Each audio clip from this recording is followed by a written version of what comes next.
पटना के पीर बोहर थाने में आरजेडी के पूर्व एमएलसी अनवर अहमद के बेटे अशरफ अहमद की गुंडागर्दी, थाने में घुसकर डीएसपी के साथ बदतमीजी की। अशरफ अहमद ने पूछताछ के लिए थाने लाए गए एक दुकानदार को छुड़ाने की कोशिश की। डीएसपी के साथ की गाली गलौच और हाथापाई। अशरफ अहमद ने दुकानदार को नहीं छोड़ने पर दी दंगा करवाने की धमकी। थाने के बाहर सैकड़ों समर्थकों ने सड़कों के ऊपर जाम किया। बिहार के सीवान में दो गुटों के बीच पत्थरबाजी। धार्मिक शोभा यात्रा पर पथराव के बाद हिंसक झड़प, 12 लोग जख्मी। बहरिया थाने की मस्जिद से महावीरी अखाड़े की शोभा यात्रा गुजरने पर शुरू हुआ था विवाद। मस्जिद की छत से उपद्रवियों ने पथराव किया। उपद्रवियों ने पुलिस के जवानों पर भी किया पथराव, 8 पुलिस वाले घायल हुए। उपद्रवियों ने बाजार की दुकानों में की तोड़फोड़, एक पान की दुकान को लगाई आग। पुलिस ने पूरे इलाके में धारा 144 लगाकर की नाकेबंदी। 35 नामजद और 100 अज्ञात के खिलाफ एफआईआर दर्ज की गई। आम आदमी पार्टी के विधायक अमानतुल्लाह ने किया बीजेपी पर ट्वीट अटैक। लिखा कि बिहार में सत्ता से बाहर होते ही बीजेपी हिंदू मुस्लिम करवाने पर लगी। मुरादाबाद में लगातार बच्चा चोरी की अफवाहों के बाद डीआईजी ने लोगों से अफवाहों पर ध्यान न देने की अपील की। पुलिस अधिकारियों को जारी किए सख्त निर्देश। सूचना पर तुरंत पहुंचने के साथ ही लोगों से बातचीत करने को कहा। गायब बच्चे की बरामदगी और दोषियों के खिलाफ सख्त कार्रवाई का आदेश। गोरखपुर में 6 साल की बच्ची को चोरी करने की कोशिश, 3 बच्चा चोर गिरफ्तार। लोगों ने आरोपियों को धुनाई के बाद परिजनों और पुलिसों को बुलाया। पुलिस की पूछताछ में आरोपियों ने बच्ची को चोरी करने की कोशिश की बात कबूल की। उत्तर प्रदेश के कासगंज में बच्चा चोरी के शक में कार सवार 4 लोगों को ग्रामीणों ने जमकर पीटा। कार में तोड़फोड़ पर पलटा। मौके पर पहुंची पुलिस ने किसी तरह कार सवारों को बचाकर हिरासत में लिया। जांच में पता चला कि आरोपी बच्चा चोर नहीं थे। रायबरेली में लोडर चालक को बच्चा और बताकर उपद्रवियों ने जानलेवा हमला किया। मौके पर पहुंचे जाबाज सिपाही ने भीड़ से चालक को छुड़ाया। पुलिस ने लोगों से कानून हाथ में लेने की कोशिश न करने की अपील की। कहा कि अफवाहों के चक्कर में ना पड़ें। महाराजगंज के पुलिस अधीक्षक ने लोगों को बच्चा चोरी गैंग के सक्रिय होने की अफवाहों से बचने की सलाह दी। कहा, जिले में ऐसी कोई घटना अब तक सामने नहीं आई है। एसपी ने बताया कि बच्चा चोरी गैंग की अफवाह फैलाई जा रही है। कोई भी झूठी खबर फैलाने कानून अपराध। बिहार के मुजफ्फरपुर में बच्चा चोर गिरोह की अफवाहों से लोग दहशत में। कई निर्दोष लोगों की हो चुकी है बेरहमी से पिटाई। एक बुजुर्ग को ग्रामीणों ने बच्चा चोर होने की अफवाह पर पिटाई की। मौके पर पहुंची पुलिस ने शख्स को छुड़ाकर पूछताछ की। मुरादाबाद में चामुंडा मंदिर की छत पर फेंकी गई हड्डियां, रोटी के टुकड़े और खाली गिलास। नाराज लोगों ने किया हंगामा। सूचना पर पहुंची पुलिस ने मौके पर निरीक्षण किया। लोगों को समझा बुझाकर शांत किया। शिकायत के आधार पर 2 लोगों के खिलाफ मुकदमा दर्ज। मंदिर के पड़ोस में रहने वाले परिवार के खिलाफ मुकदमा। पनवेल में गणपति विसर्जन करते वक्त 11 लोगों को लगा बिजली का करंट। इलाज के लिए सभी को अस्पताल में भर्ती किया गया। गणपति मूर्ति विसर्जन करते समय बिजली के खंभे का तार टूटने से हुआ हादसा। कुछ घायलों की हालत चिंताजनक। उन्नाव में गणपति विसर्जन के दौरान 3 बच्चे डूबे। प्रशासन ने पीड़ित परिवार को मदद का आश्वासन दिया। पीएम मोदी आज दिल्ली में करेंगे केंद्र राज्य विज्ञान सम्मेलन का उद्घाटन। विज्ञान, तकनीक और इनोवेशन को मजबूत तंत्र बनाने पर फोकस। केंद्रीय गृह मंत्री अमित शाह का 2 दिवसीय राजस्थान दौरा। आज सुबह 10:30 बजे जैसलमेर में माता तनोट मंदिर में करेंगे दर्शन। अमित शाह बॉर्डर टूरिज्म के कामों का करेंगे निरीक्षण। बीएसएफ और पार्टी के कार्यक्रमों में लेंगे हिस्सा। गृह मंत्री अमित शाह जोधपुर में बीजेपी के ओबीसी मोर्चा को करेंगे संबोधित। दोपहर 2:30 बजे होटल के व्यू में होगा कार्यक्रम। यूपी के सीएम योगी आदित्यनाथ का आज लखीमपुर दौरा। भारत रत्न पंडित गोविंद वल्लभ पंत की जन्म जयंती के मौके पर उनकी प्रतिमा पर करेंगे माल्यार्पण। सीएम योगी आदित्यनाथ ने पीएम मोदी और पूर्व पीएम नेहरू की तुलना की। कहा कि मोदी को अपने देश की विरासत पर गर्व है, जबकि नेहरू को नहीं था। कांग्रेस के 5 सांसदों ने पार्टी महासचिव मधुसूदन मिस्त्री को लिखा पत्र। संगठन चुनावों के लिए बनाई गई इलेक्टोरल रोल्स को पब्लिक करने की मांग की। शशि थरूर, मनीष तिवारी, कार्ति चिदम्बरम, अब्दुल खलीक और प्रद्युत बोरदोलाई ने लिखी चिट्ठी। भारत जोड़ो यात्रा से एक दिन पहले भेजा खत। भारत जोड़ो यात्रा के बीच शुक्रवार को राहुल गांधी का बीजेपी पर हमला। कहा, यात्रा बीजेपी आरएसएस की विचारधारा के खिलाफ। राहुल गांधी का आरोप, बीजेपी ने सभी संस्थाओं पर कब्जा किया। हम राजनीतिक दल से नहीं, एक स्ट्रक्चर से लड़ रहे हैं। राहुल गांधी की टी शर्ट पर घमासान। बीजेपी ने ट्वीट कर कहा, 41,000 की टी शर्ट पहनी। बीजेपी के आरोपों पर कांग्रेस का पलटवार। कहा कि मोदी जी के 10 लाख के सूट और 1.5 लाख के चश्मे तक आ जाएगी बात। असम के सीएम हेमंत बिस्व शर्मा ने कहा, राहुल को अगर जोड़ना है तो भारत से अलग हुए हिस्से को जोड़े। केंद्रीय मंत्री हरदीप सिंह पुरी ने ली चुटकी। कहा कि कांग्रेस की भारत जोड़ो यात्रा 12 बीजेपी शासित राज्यों से होकर गुजरेगी। यहां गाड़ियों में तेल भराकर पैसा बचा सकती है कांग्रेस। नीतीश कुमार पर प्रशांत किशोर का हमला जारी। पूर्णिया में कहा, फेविकॉल कंपनी को उन्हें ब्रांड एम्बेसडर बनाना चाहिए।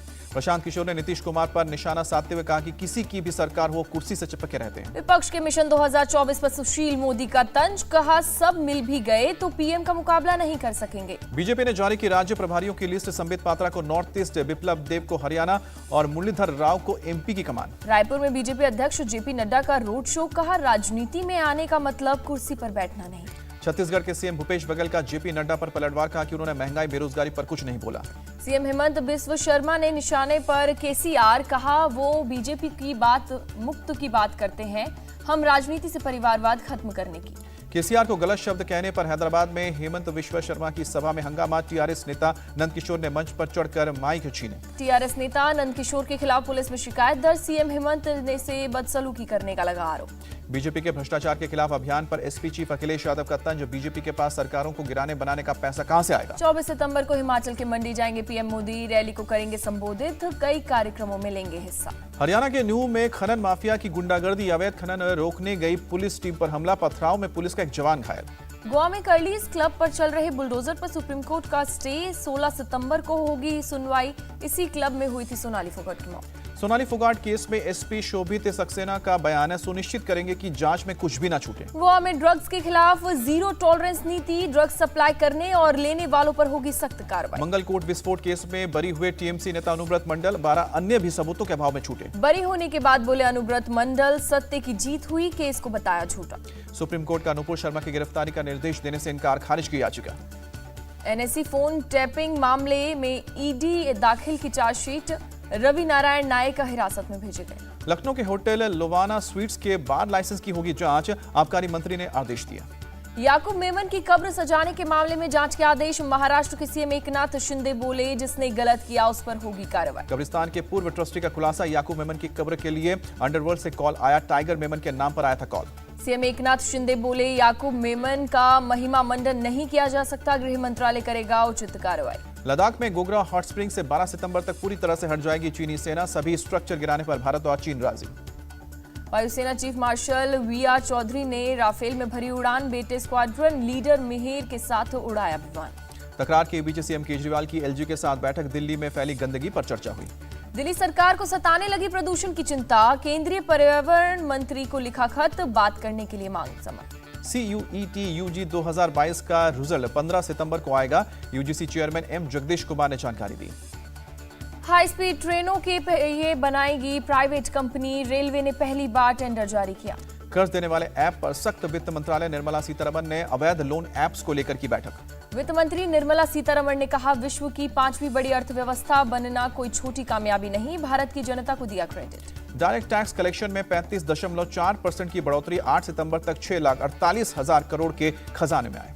मौजूदा साल में खरीफ चावल के उत्पादन में कमी की आशंका, धान की बुआई क्षेत्र में गिरावट के कारण 60 से 70 लाख टन कम हो सकता है उत्पादन। टूटे चावल की कीमत बढ़ने पर केंद्र का बड़ा फैसला, निर्यात पर लगाए रोक, पोल्ट्री और एथेनॉल बनाने में भारी मात्रा में होता है इस्तेमाल।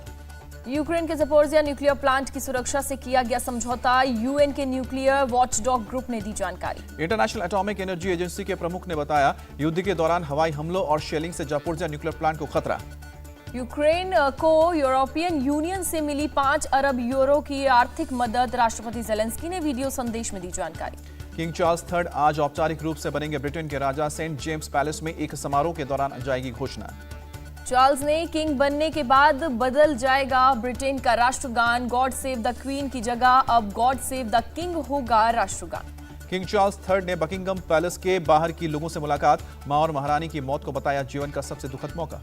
किंग चार्ल्स III ने की प्रधानमंत्री लिज ट्रस से मुलाकात, कहा उनकी कोशिश होगी कि हर चीज पहले की तरह चलती रहे। महारानी एलिजाबेथ II को श्रद्धांजलि देने के लिए ब्रिटिश संसद में स्पेशल सेशन का आयोजन किया गया, सांसदों ने कहा कि एक युग की समाप्ति, दूसरे की हुई शुरुआत। महारानी एलिजाबेथ II के निधन पर भारत में एक दिन के राजकीय शोक का ऐलान, 11 सितंबर शोक दिवस घोषित। क्वीन एलिजाबेथ II के निधन के चलते रद्द हुआ इंग्लैंड और साउथ अफ्रीका के बीच खेला जा रहा तीसरा टेस्ट मैच। अमेरिका के पूर्वी कैलिफोर्निया में जंगल की आग अभी तक बेकाबू, करीब 57 वर्ग किलोमीटर का इलाका आग की चपेट में आया। जंगल की आग से करीब 3,600 मकान को खतरा, पलायन के लिए लोगों को अब सता रहा है रिश्तेदारों की चिंता। श्रीलंका ने एशिया कप के सुपर 4 के आखिरी मुकाबले में पाकिस्तान को दी पटखनी, 5 विकेट से जीता मैच। पहले बल्लेबाजी करते हुए पाकिस्तान ने 10 विकेट खोकर 121 रन बनाए थे, श्रीलंका को दिया था 122 रन का टारगेट। श्रीलंका ने 17 ओवर में ही पूरा किया टारगेट, 5 विकेट गंवाकर जीत के लक्ष्य को हासिल कर लिया। श्रीलंका और पाकिस्तान के बीच रविवार को खेला जाएगा एशिया कप का फाइनल मैच, भारत और अफगानिस्तान पहले ही हुए हैं बाहर। टीम इंडिया के स्टार ऑलराउंडर रविंद्र जडेजा टी20 वर्ल्ड कप से हुए बाहर, घुटने की सर्जरी की वजह से नहीं खेल सकेंगे world cup. Pakistani cricketer Asif Ali और अफगानिस्तान के खिलाड़ी फरीद अहमद पर आईसीसी का एक्शन, मैच फीस का 25% लगाया जुर्माना, दोनों मैदान में भिड़े थे। डायमंड लीग में ट्रॉफी जीतने पर पीएम मोदी ने नीरज चोपड़ा को दी बधाई, कहा लगातार जीत बता रही है कि भारतीय एथलेटिक्स कितने प्रगति पर रहे। नीरज चोपड़ा ने डायमंड ट्रॉफी जीतने पर जताई खुशी, कहा कि मैं खुश हूं कि चोट से जल्दी रिकवरी हो गई। नीरज चोपड़ा ने अगले 2 साल का बताया महत्वपूर्ण, कहा एशियन चैंपियनशिप और ओलंपिक के लिए कड़ी मेहनत करता रहूंगा। अंतर्राष्ट्रीय ओलंपिक संघ ने भारतीय ओलंपिक संघ को निलंबित करने की दी चेतावनी, कहा कि दिसंबर तक नहीं हुए चुनाव तो लेंगे एक्शन। तमिल सुपरस्टार सूर्या की पीरियोडिक 3D फिल्म सूर्या 42 का मोशन पोस्टर रिलीज, 10 भाषाओं में फिल्म होगी रिलीज। सोनाली फोगाट की आखिरी फिल्म प्रेरणा का पोस्टर रिलीज, बेटी यशोधरा ने किया पोस्टर रिलीज। शिव शास्त्री बालबोआ का पहला पोस्टर हुआ रिलीज, नीना गुप्ता के लिए लिफ्ट मांगते दिखे अनुपम खेर। इंडिया टीवी हर वक्त हर जगह डाउनलोड करने के लिए सर्च करें India TV news Google play store या ऐप स्टोर पर।